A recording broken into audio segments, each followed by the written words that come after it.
Magandang araw po sa ating lahat. Narito po ang ating weather update. Ngayong araw ay inaasahan po nating halos buong bansa ay makakaranas ng maulan na panahon dahil sa habagat at low pressure area.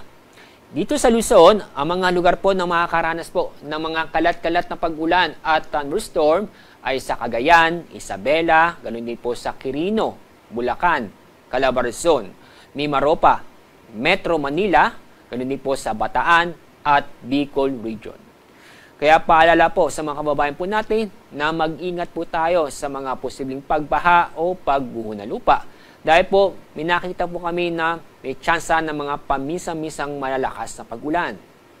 Samantala, ang nalabing pong bahagi po ng Luzon, inyong makikita, fair weather po tayo kung saan makakaranas po ng bahagyang maulap hanggang sa maulap ang papurin, maliban sa mga isolated na mga pag-ulan. Dako tayo sa Visayas at sa Mindanao. Itong buong Kabisayaan, Northern Mindanao, Zamboanga Peninsula, ganoon din po sa Barm at Caraga, ay makakaranas din po ng maulap na kalangitan na may mga kalat-kalat na pag-ulan at thunderstorm. Kaya paalala po sa mga kababayan po natin na patuloy pa rin tayong mag-ingat dahil may banta pa rin po ng pagbaha o pagguho ng lupa dahil sa may pamisa-misang malalakas na pag-ulan. Samantala, ang nalabing pong bahagi po ng Mindanao, fair weather po tayo kung saan makakaranas po ng bahagyang maulap hanggang sa maulap na kalangitan maliban sa mga isolated na mga pag-ulan.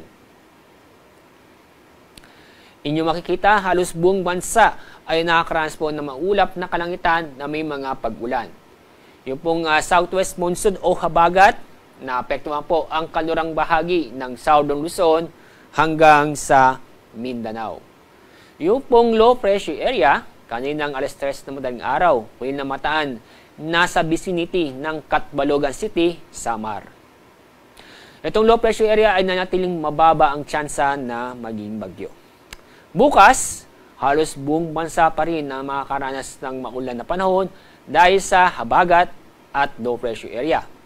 Paalala po sa mga kababayan po natin sa mga lugar po sa Mimaropa, ganoon din po sa Bicol Region, buong Visayas, Zamboanga Peninsula at Barm. Dahil po, bukas may tsansa pa rin po ng pamisa-misang malalakas na pag-ulan. Kaya patuloy pa rin tayong mag-ingat sa mga posibleng pagbaha o pagguho ng lupa. Ang araw pong sisikat sa ganap pong 5:36 ng umaga. Ang araw lulubog sa ganap na 6:29 ng hapon.